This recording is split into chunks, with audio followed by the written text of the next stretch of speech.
приема больных, аналогов которому нет на Северном Кавказе. Малыши в ожидании, родителей в предвкушении. В Нестеровском строится долгожданный новый детский сад на 220 малышей.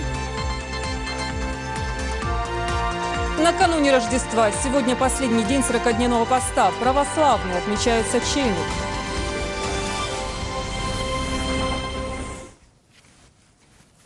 Это новости 24, в студии Лейла Цурова. Добрый вечер. Несмотря на положительную динамику, ситуация с платежами за электроэнергию и природный газ требует принятия более жестких мер. Об этом на совещании заявил Юнусбек Евкуров. В обсуждении темы, связанной с погашением накопившейся задолженности за энергоресурсы и повышением так называемой платежной дисциплины, приняли участие председатель правительства Абубакар Мальсагов, помощники, советники главы, а также представители Ингушэнерго. Наиболее действенными методами борьбы с хищениями энергоресурсов Юнусбек Евкуров назвал проведение мониторинга внутренних потребностей республики в энергоресурсах с последующей разбивкой на районы. Ну, а проще говоря, нужно проследить, где больше всего потерь и куда уходит синее топливо. А чтобы выяснить, сколько газа поступает в каждый населенный пункт и сколько должны заплатить за него жители, нужно установить общий счетчик, считает руководитель субъекта. Такие меры предпринимаются для того, чтобы существующий разбаланс тяжелым бременем не ложился на частных потребителей. Участники встречи также сошлись во мнении, что предстоит масштабная работа по борьбе с хищением электроэнергии. Где больше всего разбаланс газа? У тебя должна быть эта карта, что у тебя больше всего в этом районе. Это мне докладываешь или твой руководитель? Мы сюда кидаем все органы правопорядка, чтобы выявить причину этого разбаланса. Мини-завод, еще чего-то. Где, в чем причина? Сегодня в Назране официально открылось специализированное отделение скорой помощи, аналогов которому нет на Северном Кавказе. Медицинское учреждение сможет принимать не только экстренных, но и плановых больных, что облегчит работу республиканской клинической больницы. На открытие объекта, помимо представителей различных министерств и ведомств, приехал и глава региона Юнусбек Евкуров. Репортаж Хавы Султыговой. Фактически отделение принимает больных с 31 декабря, и уже не один человек успел получить медицинскую помощь. Моментальная диагностика дает больше шанса спасти человеческую жизнь, а для этого в отделении предусмотрено современное оборудование. Эксперты и медики отмечают, что открывшееся в Назране отделение скорой медицинской помощи пока не имеет аналогов в Северокавказском округе. Предназначено это отделение не только для республиканской больницы, скажем так, и города Назрань, но и для всей республики. По той помощи, которая здесь будет оказываться, и по той проработанной схеме, которой она будет работать, в принципе, нет аналога у нас на Северном Кавказе. И это отделение может явиться прототипом других открывающихся отделений, не только у нас в регионе. Поэтому мы считаем, что вот это отделение с его открытием у нас качество оказываемой медицинской помощи, скажем так, эффект, скорость, экстренность оказываемой медицинской помощи, она возрастет на несколько пунктов, и это будет сказываться на состоянии здоровья наших людей, на сохранении ни одной человеческой жизни. Лечение – это, конечно, главное, чем здесь могут помочь, но все же медперсонал гордится и тем, как будут принимать пациентов. Для комфортного пребывания в больных в уютных палатах установлены холодильники и телевизоры, и уже расставлена новая удобная мебель. Вот за этот год построено вот это отделение. Специализированное отделение скорой помощи. Это настолько облегчает труд нашей больницы, что все сложные больные, все неясные больные поступают сюда, тут же обследуются. В течение 3 дней есть мужские и женские палаты, где больные будут в течение 3 дней наблюдаться. Больной, если будет улучшение, будет отсюда выписываться. А больной, который не выздоровел, поставлен диагнозом, будет уходить в стационары и там долечиваться. Официальное открытие специализированного отделения скорой помощи посетил Юнусбек Евкуров. Первыми главе республики показали реанимационные и операционные залы. Евкуров отметил, что все необходимые условия врачам предоставлены. Остается только добросовестно работать. Не только новое оборудование, помещение, у нас новые идеи, кстати. Новые идеи, которые могут и должны выдвинуть наш регион, нашу республику в ряды передовых. Одновременно здесь могут проходить лечение 22 человека. Открытие специализированного отделения облегчит работу республиканской больницы. Здесь работают врачи всех направлений – терапевты, хирурги, лор-врачи и специалисты ультразвукового исследования. Экстренные пациенты моментально получат скорую помощь, без надобности госпитализации их в больницу и будут пребывать в стационаре до 3 дней с надлежащим уходом. Здесь ИВЛ-аппаратура, наркозная аппаратура, ЭКГ, дефибриллятор, УЗИ, рентген. То есть больного отсюда никогда не нужно вести. Подведенный кислород, подача кислорода. Все это работает, все в работе. И моментом пошагово, по секундам можно оказать помощь любому больному. Далее Юнусбек Евкуров созвал всех главврачей на совещание, на котором обсуждалась модернизация здравоохранения республики на ближайший период. Вчера ночью Гандалов Биаталгери был доставлен в отделение с повышенным давлением и уже сегодня чувствует себя в норме. Вчера вечером около 10 часов меня привезли сюда на скорой. Обслуживание здесь хорошее. Врачи хорошие, уважительные. После открытия нового отделения глава республики осмотрел двор республиканской больницы и дал несколько распоряжений по благоустройству территории. Хава Султыгова, Магомед Урусханов. Новости 24. Сегодня наша съемочная группа, так скажем, проинспектировала строительную площадку в Нестеровском. Здесь возводится детский сад, рассчитанный на 220 мест.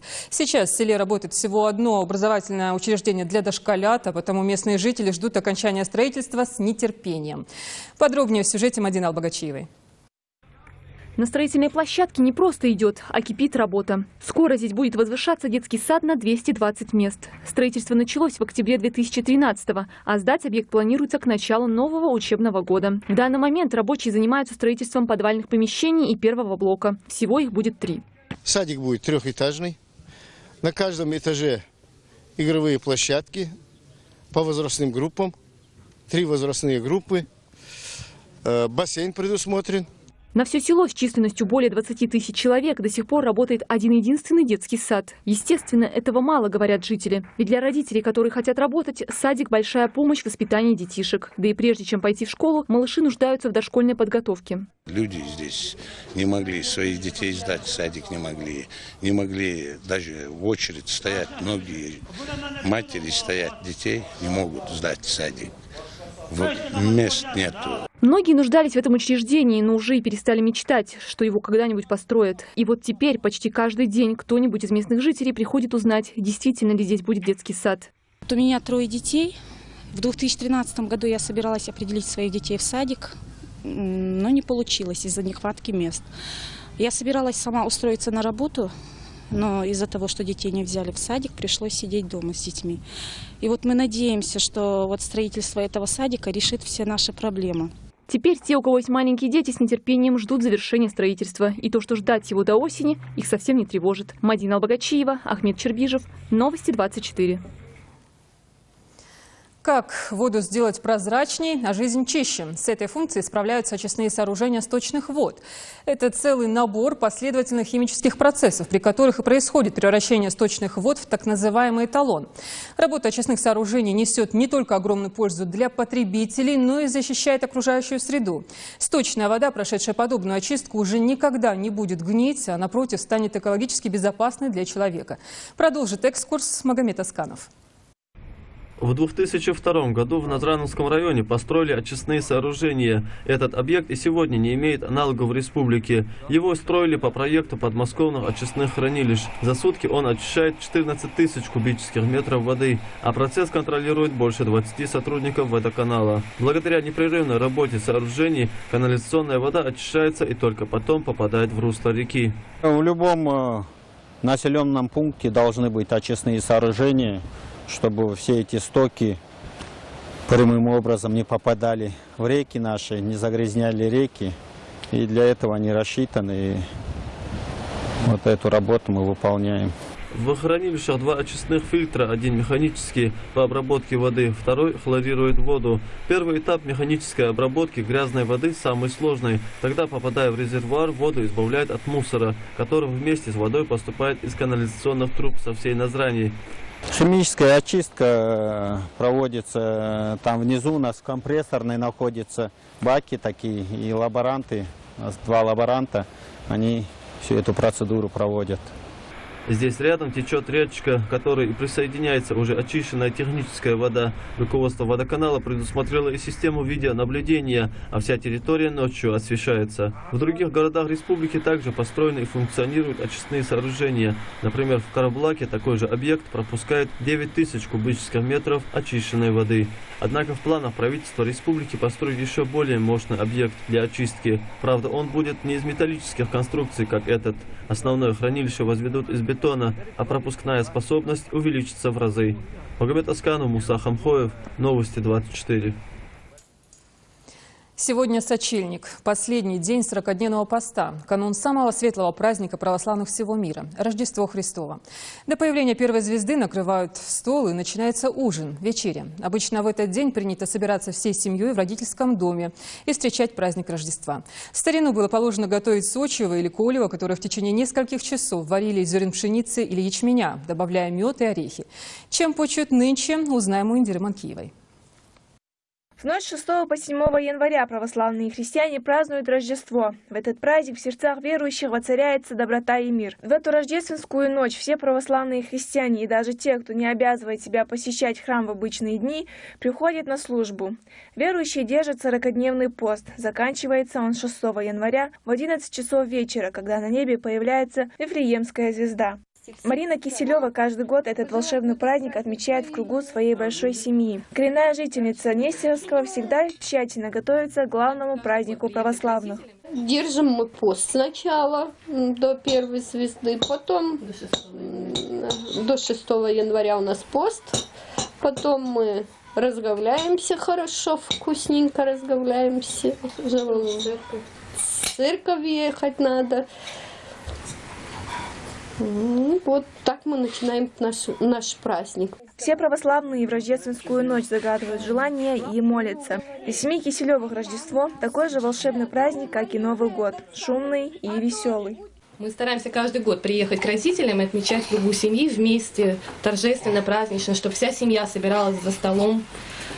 Готовим подарки, дарим друг другу. Обязательно это это наша семейная традиция, дарить друг другу подарки. Православные христиане отмечают Рождество 7 января, а 6-го – рождественский сочельник. Пусть на столе Киселевых и не будет 12 постных блюд, как того требует старинный обычай, но главное лакомство все же готовят. Кутья – рисовая или пшеничная каша с изюмом. Индира Манкиева, Ильяс Дасхоев, Новости 24. Огненный путь. Завтра, ровно за месяц до официального открытия зимних игр в Сочи, эстафета Олимпийского огня достигнет Нижнего Новгорода. А накануне прошел ее кировский этап. Участие в нем приняли 184 факелоносца, которые преодолели 13-километровую дистанцию. Причем с символом Олимпиады и пробежали, и проехались на тройке, запряженной лошадьми местной вятской породы. Команда, сопровождающая Олимпийский огонь и курирующая проведение эстафеты Олимпийского огня в регионах России, провела в Кирове 90-й день своего пути. Предстоящий двухдневный маршрут эстафеты новгородские власти уже назвали самым протяженным среди российских городов. Это 84 километра. Также этот отрезок пути Олимпийского огня отмечен самым большим количеством факелоносцев. Их более 400. Ждут огонь и в Ингушетии. Правда, пока маршрут его движения не определен. Известно только, что в эстафете примут участие около 30 человек. Видные общественные деятели и известные спортсмены попеременно будут нести олимпийский факел. А пока олимпийский огонь путешествует по стране, наши спортсмены готовятся встретить его с должными почестями и в отличной форме. В Орджоникидзевском юные каратисты посвятили главному спортивному событию турнир. Все подробности у Руслана Албагачиева.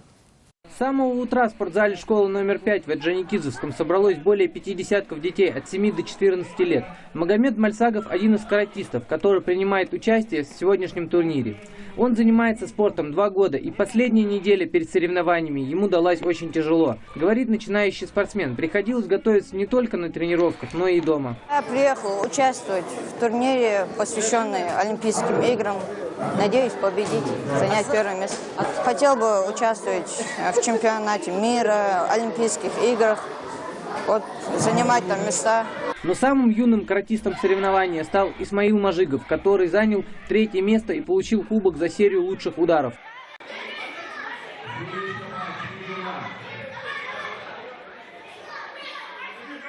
Также на турнир пришли группы поддержки. Это родители и друзья бойцов.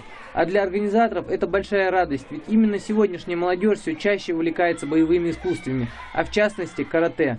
И выбирают молодые люди восточные единоборства, скорее для совершенствования тела и духа. Мы сегодня проводим республиканский турнир, посвященный Олимпийскому огню, который пройдет в нашей республике 29 января.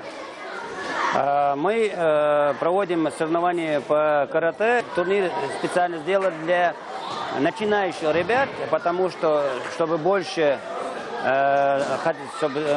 завлечь молодежь нашим видом спорта. По итогам данного турнира будут отобраны лучшие бойцы, которые будут участвовать в республиканском турнире по карате. Он пройдет в конце месяца. Руслан Албагачиев, Юнус Сычоев, Новости 24. Один человек погиб и еще двое пострадали в крупном ДТП в районе Нижних Очелков. Вчера на 33-м километре автодороги Назрань-Малгобек лоб в лоб столкнулись две легковушки. «Девятка» двигалась в сторону Назрани, и в какой-то момент ее водитель решил обогнать ехавший попутно автомобиль, для чего выехал на встречную полосу. По роковому стечению обстоятельств мужчина не заметил двигающуюся навстречу «семерку». В результате столкновения обе машины превратились в груду металла. В момент аварии в «семерке» кроме водителя находилась его супруга. Обоих доставили в больницу Малгобека, однако водитель от тяжелых ран скончался. Водитель же другой машины ВАЗ-21099 также был госпитализирован. Следственные органы проводят проверку и выясняют все подробности этой аварии. В результате ДТП оба водителя и пассажирка автомобиля ВАЗ-2107 с различными телесными повреждениями доставлены в ГБУЗ МЦРБ города Малгобек и ИРКБ город Назрань. Водитель автомобиля ВАЗ-21074 Ильясов от полученных телесных повреждений скончался в ЦРБ-1 города Малгобек. Беков, водитель автомобиля ВАЗ-21099 с телесными повреждениями доставлен в ИРКБ город Назрань с различными телесными повреждениями. Спасибо за внимание. Берегите себя.